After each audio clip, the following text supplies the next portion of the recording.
keyakinannya, percayanya kepada Tuhan diuji. Ya. Diujinya lewat apa? Lewat apa yang dia punya, apa yang dia miliki, yaitu satu-satunya Anaknya. keturunan yang paling berharga. Ishak. Ya. Abraham bukan hartanya yang diuji sama Tuhan, bukan uangnya, tapi keturunannya. Sebab itu yang dijanjikan Tuhan kepada Abraham dan Tuhan menggenapi, dan sekarang Tuhan minta. Berat gak? Berat. Berat gak? Sangat berat. Berat kalau kita memiliki rasa memiliki. Enggak berat kalau kita tidak rasa memiliki. Ya, kalau orang punya rasa memiliki, untuk menyerahkannya berat gak? Berat. Tapi kalau dia sekalipun memiliki, tapi dia nggak rasa memiliki, mudah nggak untuk menyerahkannya? Mudah. Tergantung hati kita. Makanya Abraham diuji. Satu-satunya keturunan yang paling berharga, yaitu Ishak. Kita baca ayat yang ke-10. 1, 2, 3, baca sama-sama. Sesudah itu Abraham mengulurkan tangannya, lalu mengambil pisau untuk menyembelih anaknya. Terus. Tetapi berserulah malaikat Tuhan dari langit kepadanya. Ya. Abraham, Abraham, sahutnya. Ya Tuhan. Terus. Lalu ia berfirman, Jangan bunuh anak itu. Ya. Jangan kau apa-apakan dia. Ya, terus. Sebab telah kuketahui sekarang bahwa engkau takut akan Allah, Ya. dan engkau tidak segan-segan untuk menyerahkan anakmu yang tunggal kepadaku. Lalu Abraham menoleh dan melihat seekor domba jantan di belakangnya yang tanduknya tersangkut dalam belukar. Ya. Abraham mengambil itu lalu mengorbankannya sebagai korban bakaran pengganti anaknya. Dan Abraham menamai tempat itu Tuhan menyediakan. Camkan ya. Tuhan menyediakan. Lanjut. Sebab itu sampai sekarang dikatakan orang, di atas gunung Tuhan akan disediakan. Ya, terus. Untuk kedua kalinya berserulah malaikat Tuhan dari langit kepada Abraham. Katanya, Ya. aku bersumpah demi diriku sendiri, demikianlah firman Tuhan. Karena engkau telah berbuat demikian, dan engkau tidak segan-segan untuk menyerahkan anakmu yang tunggal kepadaku, Terus. maka aku akan memberkati engkau. Akibatnya, maka aku akan memberkati engkau berlimpah-limpah, dan terus membuat keturunanmu sangat banyak seperti bintang di langit dan pasir di laut. Amin. Amin. Oleh keturunan itu akan kota-kota musuhnya. Iya. Ayat 15 terakhir. Ya, boleh baca satu lagi. Oleh keturunanmu lah semua bangsa di bumi akan mendapat berkat. Wah, itu generasi berikutnya. Jadi kalau Tuhan memberkati dari generasi ke generasi. Kalau ayat 18 itu bicara wah, masa depan yang sampai kepada generasi anak cucu itu kalau ayat 18. Tapi kita nggak akan lihat akibatnya. Kita mau lihat prosesnya. Prosesnya bagaimana Abraham diberkati oleh Tuhan. Dia tidak segan-segan untuk menyerahkan anaknya. Jadi apa yang dipersembahkan oleh Abraham kepada Tuhan, itu yang diberkati oleh Tuhan. Abraham mempersembahkan apa kepada Tuhan? Keturunan kan? Seorang anak. Maka yang diberkati oleh Tuhan keturunannya. Jadi apa yang dipersembahkan oleh kita kepada Tuhan, itu yang diberkati oleh Tuhan. Sekarang saudara mau mempersembahkan apa? Kalau hidup kita ingin diberkati oleh Tuhan, harus ada sesuatu yang kita bisa persembahkan kepada Tuhan. Kalau kita mempersembahkan sesuatu kepada Tuhan, pasti Tuhan akan berkati. Percaya kepada firman Tuhan. Semua orang tahu ayat ini. Semua orang tahu ayat ini. Tapi ketika orang mau mempersembahkan sesuatu kepada Tuhan, mikir dulu. Kenapa, saudaraku? Karena ada rasa sayang. Ada rasa memiliki yang saya katakan tadi. Ada rasa memiliki. Itulah yang membuat orang tidak berani untuk mempersembahkan sesuatu kepada Tuhan. Ketika Abraham mempersembahkan anaknya kepada Tuhan, udah mau disembelih. Mungkin, ini perkiraan saya loh. Mungkin, kalau pada zaman dahulu mempersembahkan korban itu kan lewat hewan, binatang piaraan, dipersembelih, kemudian disembelih di atas korban, dibakar, entah diapain, pokoknya dipersembahkan. Bayangkan disembelih. Nah, kalau sekarang anaknya disembelih, waduh, nggak masuk bakal kan? Wah, kalau orang sekarang yang peka dengan roh, mungkin berkata, wah ini suara setan bukan suara Tuhan. Bisa aja begitu kan? Berilah. Wah, ini mah bukan suara Tuhan, ini mah suara setan. Aku punya uang 1.000. Tuhan bilang suruh beri. Wah, ini mah bukan suara Tuhan. Suara apa? Suara setan. Padahal soal memberi itu nggak ada urusan dengan suara setan. Ketika orang meminta, firman-Nya apa? Beri. Ketika orang menampar pipi kananmu, maka firman-Nya bilang apa? Berilah. Beri.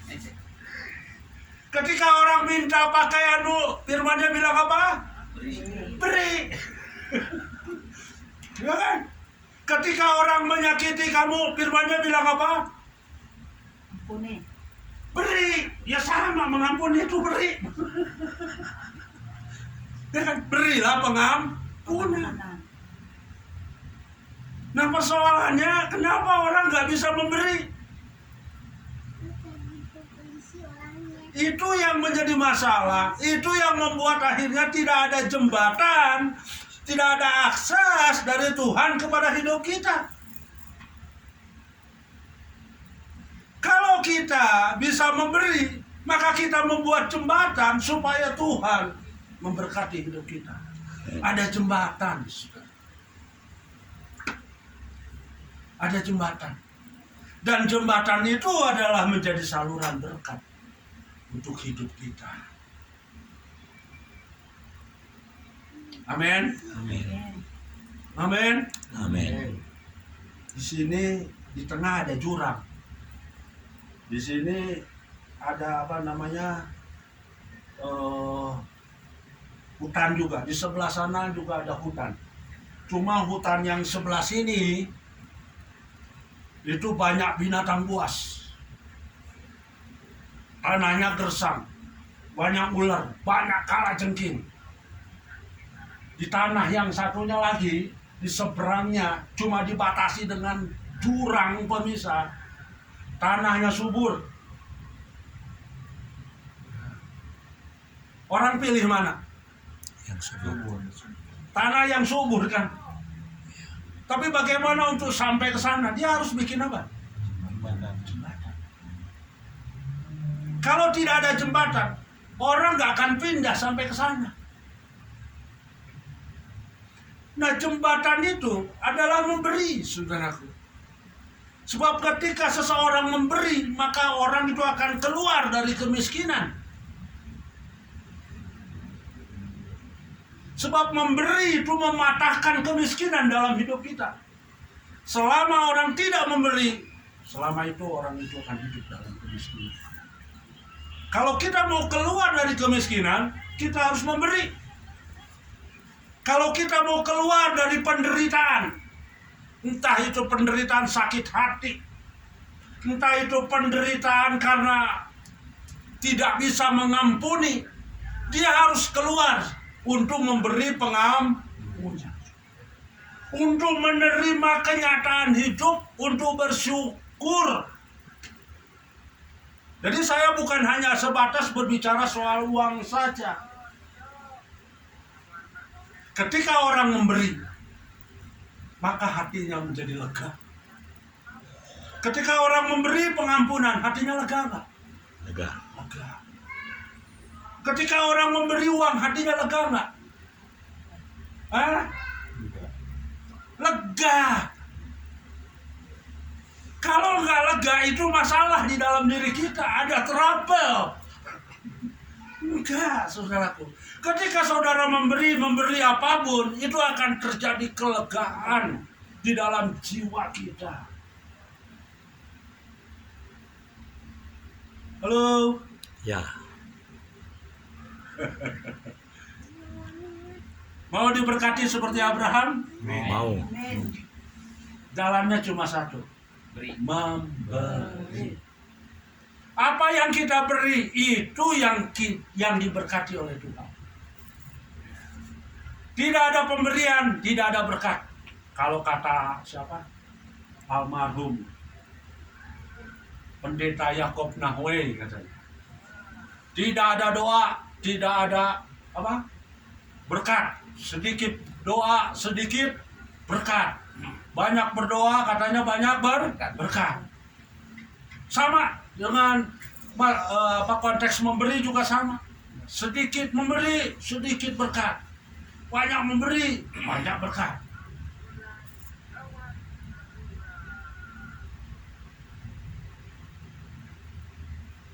Saya nggak tahu dengan saudara. Ya. Sebetulnya Tuhan tuh punya maksud. Ya. Kalau Tuhan minta keturunan dari Abraham, Tuhan kan udah tahu apa yang akan terjadi di hari esok. Tuhan itu tahu, aku akan membuat keturunan seperti pasir di tepi laut banyaknya, seperti bintang-bintang di langit banyaknya. Tuhan tahu nggak? Udah terjadi belum keturunan Abraham? Udah terjadi belum? Belum. Keturunannya cuma satu, Ishak doang. Sekarang saya mau tanya, mungkinkah keturunan Abraham seperti bintang-bintang di langit banyaknya? Mungkin nggak? Mungkin. Kalau menurut logika, Tidak nggak mungkin. Tidak mungkin. Tapi karena keyakinan Abraham, dia percaya itu mungkin. Itulah sebabnya dia berani mengorbankan apa yang dia punya, satu-satunya, yaitu keturunan Ishak. Dia korbankan. Maka terjadilah janji itu. Bukan itu saja Tuhan bilang. Di atas gunung Tuhan menyediakan. Apa artinya? Artinya Tuhan memberkati Abraham. Bukan saja kehidupan Abraham yang diberkati, tetapi sampai kepada keturunan-keturunannya itu diberkati.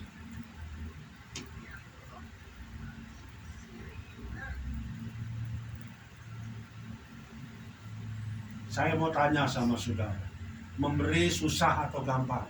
Susah, Pak. Hah? Susah. Susah. Susah. Kalau nggak ada susah lah enggak. Ya kalau nggak ada ya apa yang kita mau beri? Tapi kalau kita punya 10.000 kita bilang nggak ada kan nggak mungkin kan? Kalau nggak ada, istilah nggak ada ya memang tidak ada. Tidak ada.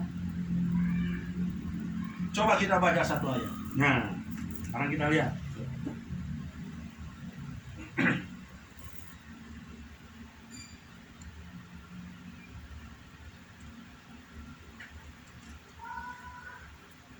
Saya ingin ajak saudara untuk melihat Di dalam mana ayatnya? Oh ya, Amsal pasal 11 dulu. Amsal pasal 11 ayat 24 sampai dengan ayatnya yang ke-25. Nanti saya mau cerita kepada saudara, ada satu orang yang saya kenal baik, itu menjadi bendera sama seperti Abraham, kehidupannya Abraham. Udah ketemu? Tidak. Yuk baca sama-sama 1, 2, 3. Siapa banyak memberi berkat, Siapa? Ayat 24. Ya, memberi ayat yang ke-24. Amsal pasal 11 ayat 24. ada yang menyebar harta tetapi bertambah kaya. Ada yang menyebar harta, terus Bertambah kaya. terus Ada yang menghemat secara luar biasa, namun selalu berkekurangan. terus Siapa banyak memberi berkat, diberi berkelimpahan. Siapa memberi minum, ia sendiri akan diberi minum.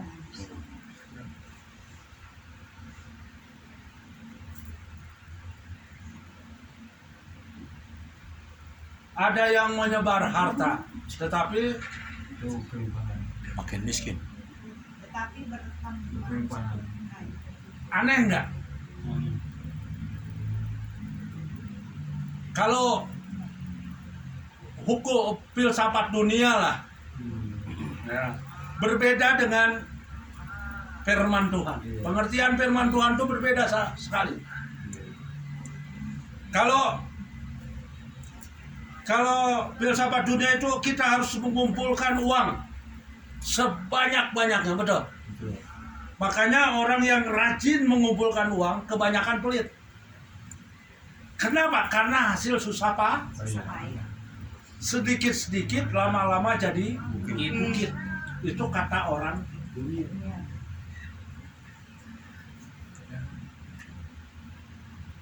Saudara pernah nggak mau beli sepeda motor, ngumpulin duit sedikit?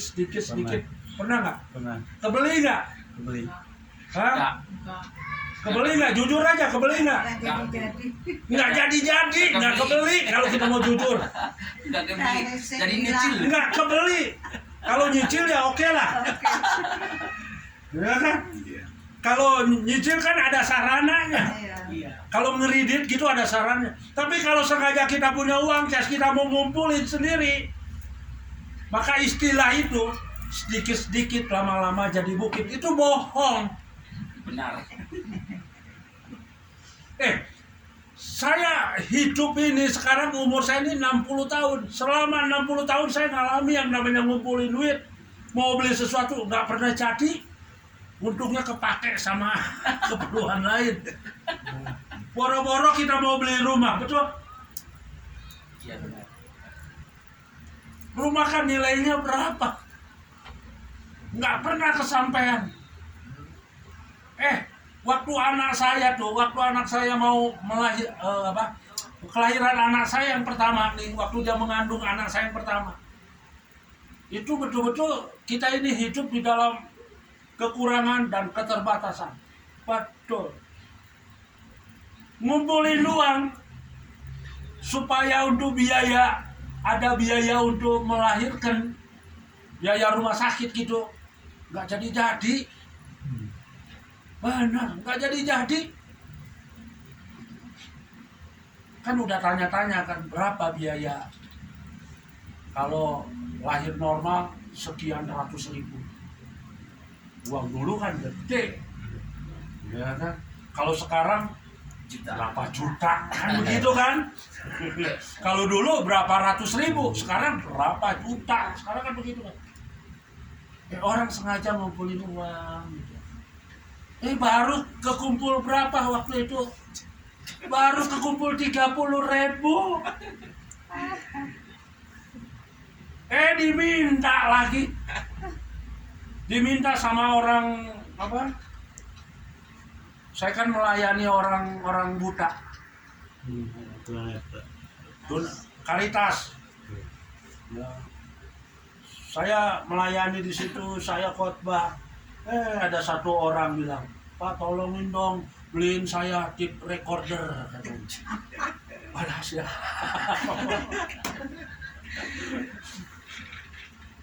Orang minta firmannya bilang apa? Beri.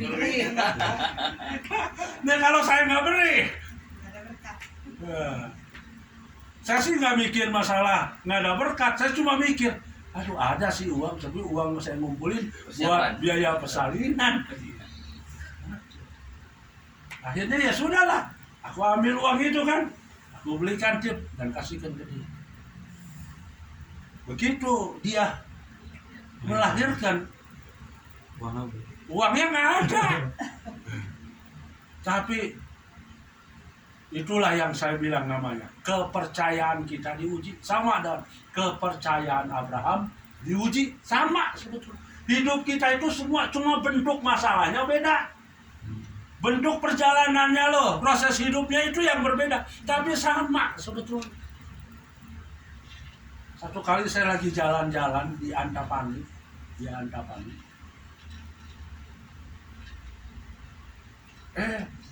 teman saya dia lihat saya juga lihat dia. Saya nggak tahu teman saya ini tinggal di sini, saya nggak tahu, teman persekutuan maksudnya. Dia lihat saya pun lihat dia. Dia bilang, loh kok bapak tinggal sini? Loh kamu di sini ngapain?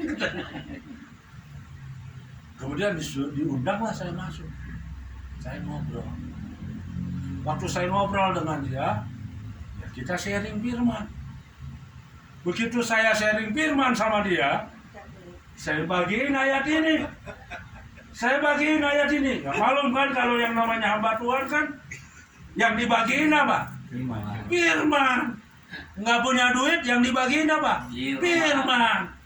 Ya kan? Hamba Tuhan itu modalnya cuma firman. Benar nggak?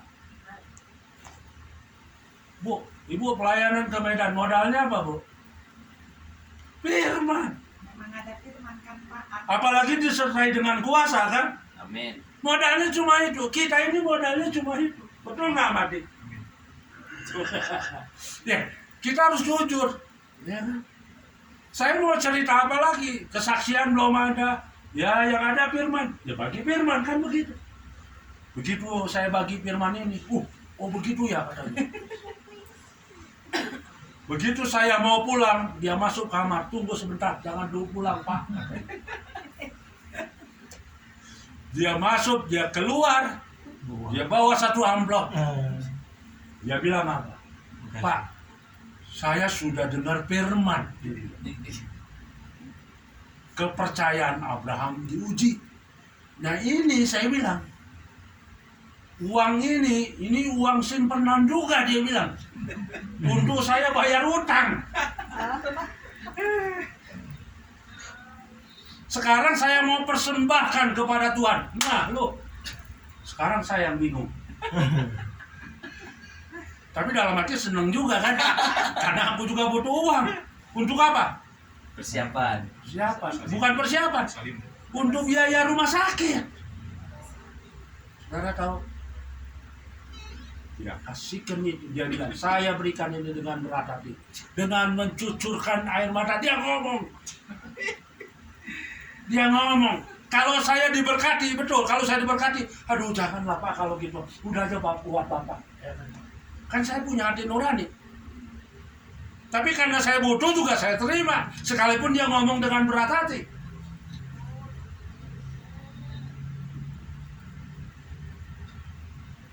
Saya pulang, saudara tahu, saya buka itu tahun 89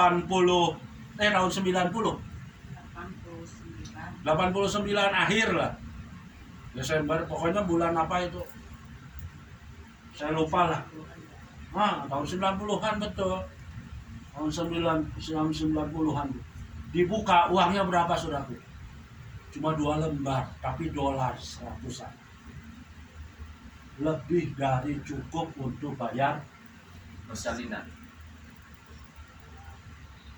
sengaja ngumpulin uang. Benar. Kalau Tuhan memberkati kita, cuma masalah waktu. Cuma masalah waktu aja saya bilang. Kalau Tuhan memberkati kita, biar mahal tetap kebeli. Mending mana? Mahal kebeli, murah nggak kebeli. Hah? Mahal kayak beli. Mahal kebeli. Murah. Ada orang jual nih mobil murah tapi nggak kebeli. Gak ada duitnya. Nggak ada duitnya. Ada orang jual Avanza nih. Misalnya Almaty tuh jual mobil Avanza. Pasaran berapa? 100 juta. Dijual 10 juta nih Pak, 10 juta. Nggak ada duit, bisa kebeli nggak? Enggak lah. Enggak. Ya 10 juta biar murah juga nggak akan beli. Tapi kalau mahal, tapi kita punya uang, beli. Itu tanda orang itu diberkati tuh. Amin.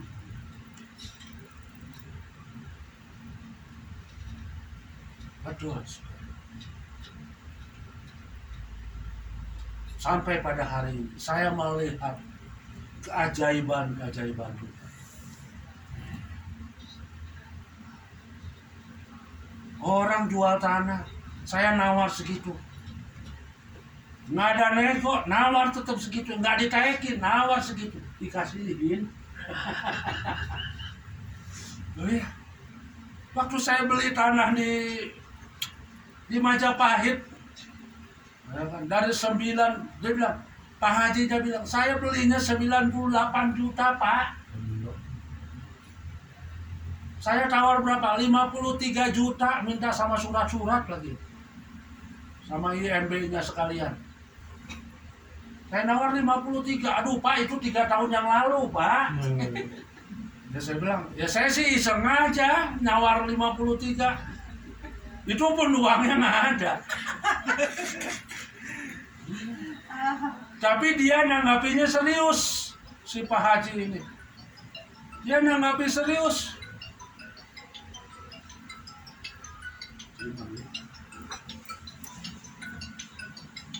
Itu si Indah itu.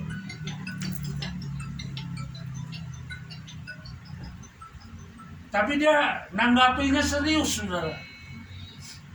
Jadi saya pikir, saya padahal bercanda. Nawar 53 juta. Dia hubungi saya berkali-kali. Halo Pak, naikin lagi Pak, naikin lagi. Saya butuh uang Pak. Enggak, saya bilang. Itu pun saya bercanda. 53 kalau dikasih. Saudara tahu apa yang terjadi? Beneran 50. Ya udah Pak, Bapak ambil aja lah. Sekarang yang bingung siapa? Saya yang ada uang. Gak ada uangnya. Belum ada uang. Tapi saya bilang benar. Akhirnya Tuhan buka jalan. Ya, ada teman saya bilang, ini saya ada uang 10 juta. Lah 10 juta saya bilang. Saya ada uang 10 juta, ya 20 juta. Ya udah 20 juta dulu. Tapi akhirnya genap, selesai. Saya bayar 40 juta dulu, sisanya belakangan. Jadi bukan masalah sebetulnya ya, harga itu naik, orang pada demo. Orang pada demo itu menunjukkan bahwa kita ini orang yang tidak percaya bahwa Tuhan itu sanggup memberkati hidup kita. Amin.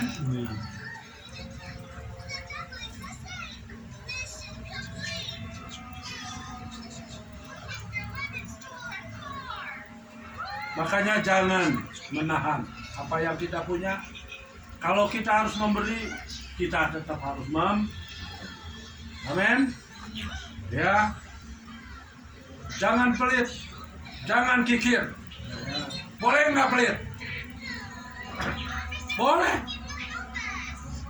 Orang kikir dimanapun nggak pernah melanggar hukum, nggak. Ada orang pelit di penjara? Nggak ada. Orang kikir dimanapun nggak pernah melanggar hukum. Tapi kekikiran itu akan merugikan kita sendiri.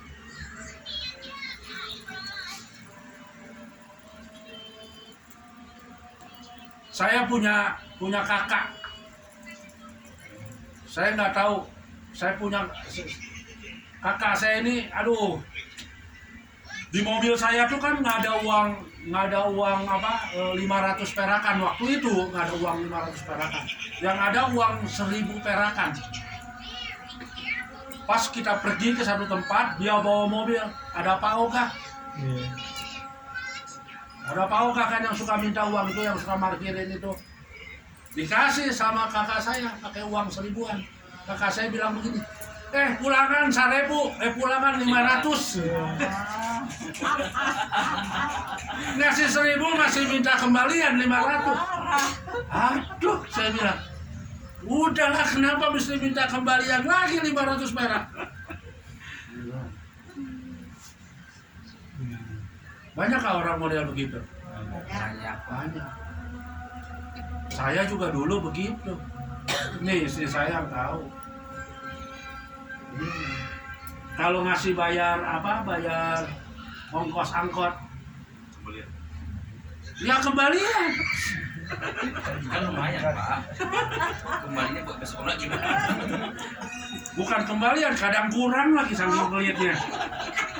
Karena kurang akhirnya dilempar sama supir angkot. Nih, istri saya tahu, saksi hidup. Saya nggak bohong.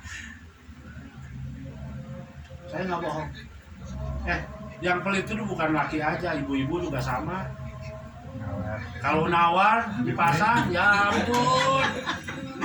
Kalau belum sampai ke modalnya, nawar. Beli kangkung masak 3.000, udah ditawar 1.000.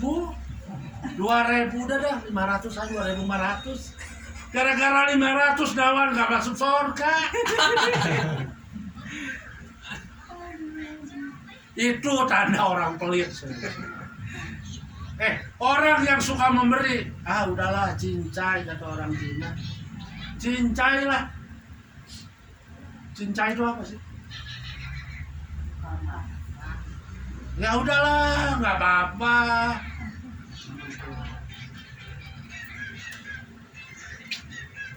Mau diberkati Tuhan? Saya punya teman juga itu satu, almarhum, udah meninggal. Aduh, teman-teman saya udah banyak yang dipanggil pulang.